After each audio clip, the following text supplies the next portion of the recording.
ये फैन अपनी हड्डियों के टूटने की आवाज साफ साफ सुन सकता था। उसका शरीर लगभग विकृत हो चुका था क्योंकि उसे अकल्पनीय क्षति पहुंची थी। प्लॉप। पहाड़ी नाले में गिरने के बाद वह अर्धचेतना और तंद्रा की अवस्था में था। पहाड़ी धारा, झरना और झरने का पानी मिलकर एक नदी बन गया जो खूबसूरत पर्वत श्रृंखला के नीचे बह रही थी। ये फान ऊपर नीचे तैर रहा था, लहरों के साथ आगे बढ़ रहा था और दूर तक बह रहा था। यह नदी बहुत तेज नहीं थी। संभवतः भविष्य में यह मैदानी इलाकों में प्रवेश करेगी और एक उफनती नदी में परिवर्तित हो जाएगी। ये फान कभी कभी जाग जाता था, लेकिन उसमें कोई ताकत नहीं थी। उसे ऐसा लगता था जैसे इस चौड़ी नदी में बहते हुए उसकी कम से कम एक दर्जन जगहों पर हड्डियां टूट गई हों। ये तो पता ही था कि उसका शरीर किसी भारी खजाने के बराबर था, फिर भी वह इतना घायल था। कल्पना की जा सकती है कि उस समय वह कितना भयानक था। पूरे 3 दिन तक भटकने के बाद ये फैन की चेतना धीरे धीरे ठीक हो गई। उसने तुरंत मुंह बनाया क्योंकि उसे कई जगहों पर तीव्र दर्द महसूस हुआ। इस समय नदी शांत हो चुकी थी। कुछ ही दूरी पर एक घाट था जहां बहुत सारी नावें खड़ी थी। नदी के किनारे एक शहर था। टकराना। वह बहकर घाट पर आ गया और एक बड़ी नाव से टकरा गया। किसी ने तुरंत उसे खोज लिया। अरे कितना बदकिस्मत। मरे हुए आदमी से टकराने के कारण पूरे साल कोई किस्मत नहीं। नाव पर सवार लोग कोसने लगे। वह मरा नहीं है, लगता है वह अभी भी सांस ले रहा है। उसे ऊपर ले आओ और देखते हैं। कोई व्यक्ति पानी में गया और जल्दी से ये फैन को नाव पर ले आया। क्या यह साधना जगत का कोई विशेषज्ञ हो सकता है? नाविक चौंक गया और बोला, क्या यह हो सकता है कि वह बुरी तरह घायल हो गया हो और नदी में गिर गया हो? उसने अपना हाथ ये फैन के पुनर्जन्म के सागर की ओर बढ़ाया। वह जल्दी से खड़ा हो गया और शाप दिया, एक कूड़े का टुकड़ा, दिव्य शक्ति का कोई उतार चढ़ाव नहीं है। अन्य लोग इकट्ठे हुए और ये फैन को चर्चा करते हुए देखने लगे। विकृत चेहरा, टेढ़ा मुंह, तिरछी आंखें, एक पैर लंबा और एक पैर छोटा। उसका शरीर भी विकृत है। मैंने कभी इतना बदसूरत व्यक्ति नहीं देखा। ये बदसूरत राक्षस एक महिला की ब्रा को अपने हाथ में पकड़े हुए है और उसे छोड़ने से इनकार कर रहा है। क्या यह हो सकता है कि वह प्यार के लिए आत्महत्या करना चाहता है? ये ब्रा वाकई बहुत खूबसूरत है। इसे हाथ में पकड़ना उसके लिए थोड़ा अपमानजनक है। मैं कहता हूँ, ओल्ड सेन, मुझे मत बताओ कि तुम अभी भी उसे चाहते हो। इतना बदसूरत आदमी, जिस लड़की को वह पसंद करता है, वह इससे बेहतर नहीं हो सकती। बुरे सपनों से सावधान रहो। घाट पर कुछ लोग आपस में चर्चा कर रहे थे। ये फैन को तुरंत समझ आ गया। शून्य टूट गया था और उसके भौतिक शरीर को गंभीर क्षति पहुंची थी। ये पूरी तरह से विकृत हो गया था और अगर वह ठीक होना चाहता था तो उसे अपनी हड्डियों को फिर से जोड़ना होगा। अभी वह वास्तव में एक बदसूरत राक्षस की तरह लग रहा था। हमें उससे कैसे निपटना चाहिए? ऐसा लगता है कि उसे पुनर्जीवित किया जा सकता है। इसे गोदी में छोड़ दो और इसे अपने आप जीने दो। इसे हमारा अच्छा काम समझो। जहाज के मालिक ने ये फैन को घेर लिया और कहा, हम उसे बिना कुछ लिए नहीं बचा सकते। क्या शहर में कुआए हुआ गिरोह हर जगह लोगों की भर्ती नहीं कर रहा है? अगर हम उसे वहां बेच देते हैं तो इसे उसकी जीविका चलाने में मदद करने के रूप में माना जा सकता है। कुआए हुआ गिरोह हर जगह लोगों की तलाश कर रहा है। वे क्या करने की कोशिश कर रहे हैं? उसके बगल में बैठे व्यक्ति ने पूछा। अफवाह है कि एक प्रमुख बल उत्तरी क्षेत्र में जाकर स्रोत की खुदाई करने के लिए लोगों की भर्ती कर रहा है। स्वर्ग, उत्तरी क्षेत्र। मनुष्य 10 जन्मों तक भी चलकर वहां नहीं पहुंच सकते। वे कैसे जा सकते हैं? साधकों के पास अमर होने के साधन हैं और वे शून्य को पार कर सकते हैं। यद्यपि हम वहां तक नहीं पहुंच सकते, लेकिन उनके लिए ये कठिन नहीं है। ये फान उठकर चले जाना चाहता था, लेकिन जब उसने उनकी बातें सुनी तो उसका दिल अचानक हिल गया और वह उठ नहीं सका। बदसूरत, क्या तुम ठीक हो? जहाज मालिक ने अपना शरीर नीचे किया और पूछा। मैं ठीक हूँ। मुझे बस कुछ दिनों के लिए आराम करने की जरूरत है। ये फान को स्वाभाविक रूप से सहयोग करना पड़ा। ये सुनकर जहाज मालिक बहुत संतुष्ट हुआ और बोला, उसके लिए कुछ खाने को लाओ और फिर उसे कुआई हुओ गैंग के पास भेज दो। कुआई हुओ गिरोह केवल एक छोटा सा संप्रदाय था जो आत्मा शून्य मंडलन से भी तुलनीय नहीं था, लेकिन ऐसे शहर में यह एक विशालकाय था। यह क्षेत्र याओगुआन पवित्र भूमि के करीब था और सभी संप्रदाय इससे संबद्ध थे। कुआई हुओ गैंग की स्थिति पर्याप्त नहीं थी। ये सबसे निचला संप्रदाय था जो याओगुआन पवित्र भूमि से संबद्ध संप्रदायों द्वारा नियंत्रित था। आप सभी को यहाँ क्यों भेज रहे हैं? हमें मजबूत श्रमिकों की जरूरत है, ऐसे विकलांग लोगों की नहीं। ये फैन की शक्ल देखकर कुआई हुओ गैंग बहुत असंतुष्ट था। वह बहुत ताकतवर है, निश्चित रूप से विकलांग नहीं है। अगर आपको मेरी बात पर यकीन नहीं है तो उसे एक पत्थर उठाने दो। जहाज मालिक ने माफी मांगते हुए मुस्कुराया। ये फैन ने सहयोग किया और एक बड़ा पत्थर उठाया। वह कुछ कदम चला और फिर उसे जमीन पर फेंक दिया। बस इसी तरह वह पीछे रह गया। 5 दिन बाद कुआई हुओ गैंग ने उसे और सैकड़ों लोगों को जेड मिराज नामक संप्रदाय में भेज दिया। ध्यान से जांच करें, किसानों को अंदर न आने दें। हम लोगों को स्रोत की खुदाई करने के लिए ला रहे हैं, लोगों को शून्य पार करने में मदद करने के लिए नहीं। अगर कुछ गलत हुआ तो कोई भी जिम्मेदारी नहीं ले सकता। जेड मिराज याओगुआन पवित्र भूमि से संबद्ध था और उसकी सेवा करता था। एक बूढ़े आदमी ने अपने हाथ में एक जेड सुई पकड़ी और ये फैन और अन्य लोगों को पहाड़ के सामने खड़ा कर दिया। जेड प्रकाश की किरणें निकली और लोगों के पुनर्जन्म के सागर को भेद दिया। बहुत अच्छा, कोई दैवीय शक्ति नहीं। बूढ़े आदमी ने संतोष में सिर हिलाया। लेकिन ये यही खत्म नहीं हुआ। इसके बाद 1 दर्जन से अधिक बूढ़े लोग आगे आए और सैकड़ों लोगों को जाने देने से पहले 1 दर्जन से अधिक बार सावधानीपूर्वक जांच की। यह याओगुआन पवित्र भूमि के लिए लोगों का चयन था, इसलिए स्वाभाविक रूप से उन्होंने लापरवाही बरतने की हिम्मत नहीं की। इन कुछ दिनों में ये फैन ने बहुत सारी जानकारी सीखी। उत्तरी क्षेत्र में ईश्वर के असाधारण स्रोत की उपस्थिति ने पूर्वी बंजक क्षेत्र को चिंतित कर दिया था। कई महान ताकतें इंतजार नहीं कर सकी और उत्तरी भूमि पर अपने प्रतिनिधियों का समर्थन करने के लिए उस क्षेत्र में स्रोत खदानें खोलने के लिए आई जहां ईश्वर के स्रोत की खोज की गई थी।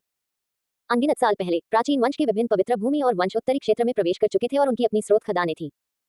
इस बार मूल प्राचीन खदान शांतिपूर्ण नहीं थी और भगवान का स्रोत अन्य स्थानों पर प्रकट हुआ था, जिससे उन्हें अधिक ध्यान देना पड़ा। स्रोत अत्यंत रहस्यमय था। यह आदिम युग से पहले बना था और इसका पता दुनिया की शुरुआत से भी लगाया जा सकता है। ये धरती के नीचे दबा हुआ था। साधकों के लिए इसे ढूंढना मुश्किल था क्योंकि यह एक अजीब पत्थर की खाल में लिपटा हुआ था। साधक भी इस तरह की पत्थर की खाल के आर पार नहीं देख सकते थे। केवल खनन करके ही पता लगाया जा सकता था कि इसका कोई स्रोत है या नहीं। ये तारों वाले आसमान की दूसरी तरफ मौजूद जेडाइट की तरह था। जब इसे पुरानी खाल में लपेटा जाता था तो सभी तरह के अत्याधुनिक उपकरण इसे पहचान नहीं पाते थे। इसे काटकर ही पता लगाया जा सकता था कि इसमें हरा रंग है या नहीं। इसके अलावा कभी कभी स्रोत का खनन करते समय सभी प्रकार की बुरी चीजें होती थी। उदाहरण के लिए रहस्यमय जीव जो लंबे समय से सो रहे थे बाहर आ जाते थे, या प्राचीन अंडवल से पहले की शैतानी ऊर्जा बाहर निकल आती थी। इस प्रकार बहुत कम किसान व्यक्तिगत रूप से खनन करेंगे। हालांकि ये साधारण लोग जानते थे कि वे सोने की खदान खोजने के लिए उत्तरी क्षेत्र जा रहे हैं और यह सुरक्षित नहीं है, फिर भी वे सोने के प्रलोभन का विरोध नहीं कर सके। ये फैन के पुनर्जन्म का सागर बंद हो चुका था और उसकी दिव्य शक्ति सूख चुकी थी। अगर वह इस क्षेत्र में रहता तो कोई रास्ता नहीं बचता। उसने जोखिम उठाने का फैसला किया और इस मौके का इस्तेमाल उत्तरी क्षेत्र में जाने के लिए किया। इस समय उनके शरीर की कई हड्डियां विकृत थीं, जिनमें गाल की हड्डियां और जबड़ा भी शामिल था। ये कहा जा सकता था कि उनका शरीर पूरी तरह से विकृत हो चुका था। उसकी बाईं पिंडली 3 टुकड़ों में टूट गई थी। ऐसा लग रहा था कि उसका बायां पैर थोड़ा छोटा था और बाकी हिस्से वैसे ही थे। उसका शरीर लगभग विकृत हो गया था। उनकी जीवन शक्ति बहुत मजबूत थी। 5-6 दिन में ही उनकी टूटी हड्डियां ठीक हो गई थी। लेकिन हड्डियों को फिर से जोड़ने के बाद भी इसे ठीक न किए जाने के कारण आकार सही नहीं था। कोई भी उसे कैसे भी देखे वह बदसूरत ही दिखता था। ये फैन जानबूझकर ऐसा दिखता था। वह उत्तरी क्षेत्र में पहुंचने पर ही हड्डियों को फिर से जोड़ सकता था। उसे अब इस तरह के रूप की जरूरत थी। 7 या 8 दिनों तक ज़ेडवार्ड गेट पर रहने के बाद उन्होंने बार बार जांच की। ये पुष्टि करने के बाद कि कोई गलती नहीं हुई है, उन्होंने ये फैन और अन्य लोगों को याओगुआन पवित्र भूमि पर भेज दिया। दूर दूर से ज़ेडवार्ड गेट के लोग बादलों से उतरकर सैकड़ों लोगों के साथ आगे बढ़े। ये फैन बहुत हैरान था। उसके सामने बादल और गुलाबी बादल थे। कई पहाड़ जमीन पर नहीं बल्कि आसमान में तैर रहे थे। हर पहाड़ बहुत शानदार था। कुछ राक्षसी बादलों से घिरे थे और कुछ रंगीन धुंध से घिरे थे। ऐसा लग रहा था मानो वे दुनिया की शुरुआत से ही अस्तित्व में थे और प्राचीन अंडरवर्ल्ड की आभा बिखेर रहे थे। यह उन देहाती लोगों का समूह है जिन्होंने कभी दुनिया नहीं देखी। एक युवा साधक ने मजाक उड़ाया। वास्तव में वह भी बहुत हैरान था। उसने कहा, ये याओगुआन पवित्र भूमि का सिर्फ एक कोना है। सबसे गहरे हिस्से में ये और भी ज्यादा रहस्यमय और भव्य है। ऐसा कहा जाता है कि यहाँ आदिम युग से पहले के सभी प्रकार के मंदिर हैं। यहाँ तक कि एक देवनगर भी है जो बादलों पर खड़ा है और कभी नहीं गिरता। सैकड़ों नश्वर लोगों ने ऐसा दृश्य कभी नहीं देखा था। वे सभी अचंभित थे और अमर भूमि का नाम पुकार रहे थे। कुछ लोग तो सीधे घुटनों के बल बैठ गए। उनके सामने एक चमकती हुई रोशनी थी। कई आकृतियां तेजी से दौड़ती हुई आईं। याओगुआन पवित्र भूमि के लोग उनके सामने थे। एक मध्यम आयु वर्ग के व्यक्ति को आगे रखते हुए कई युवा पुरुष और महिलाएं उसके पीछे चले गए और जमीन पर उतर गए। ये फैन के लिए ये कहना असंभव था कि वह घबराया हुआ नहीं था।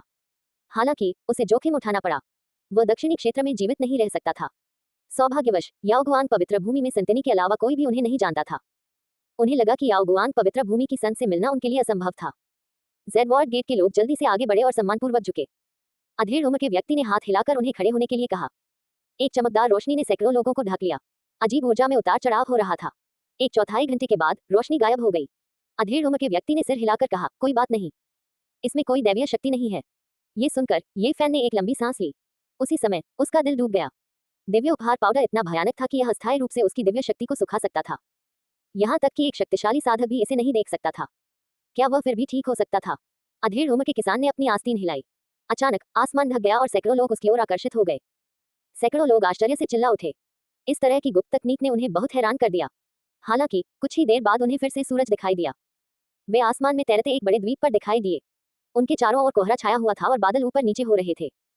वे दूर दूर तक तैरते हुए कई पहाड़ों को धुंधला धुंधला देख सकते थे। वे राजसी थे, लेकिन उनकी सुंदरता कम नहीं हुई थी। उन्हें शानदार कहा जा सकता था। ये याओगुआन पवित्र भूमि है। मैंने इसका केवल एक छोटा सा हिस्सा देखा है। ये बहुत भव्य और शानदार है।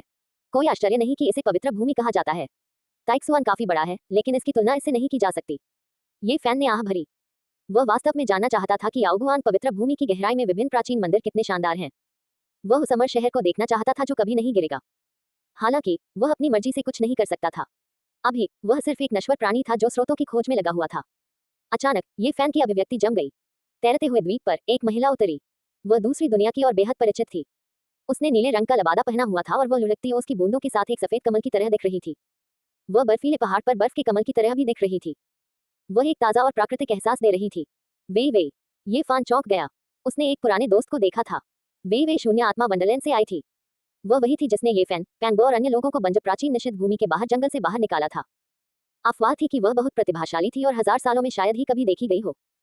शून्य आत्मा वंडरलैंड उसकी प्रतिभा को बर्बाद नहीं करना चाहता था और उसे याओगुआन पवित्र भूमि पर भेज दिया। उसने नहीं सोचा था कि वे आज फिर मिलेंगे। ये फान एक तरफ मुड़ गया क्योंकि वह नहीं चाहता था कि वह उसे देख ले। वरिष्ठ बहन याओशी वापस आ गई हैं। इस बार ऐसा लगता है कि उन्हें बाहर बहुत बड़ा नुकसान हुआ है। उनकी चोटें बहुत गंभीर हैं। याओगुआन पवित्र भूमि के एक शिष्य ने कहा। वरिष्ठ बहन याओशी जल्द ही उत्तरी क्षेत्र में जाएंगी। वे के लाल होंठ खुल गए और उसने ये फैन की ओर देखा। फिर वह धीरे धीरे चली गई। आगे कोहरा छाया हुआ था। उनके सामने एक दरवाजा था।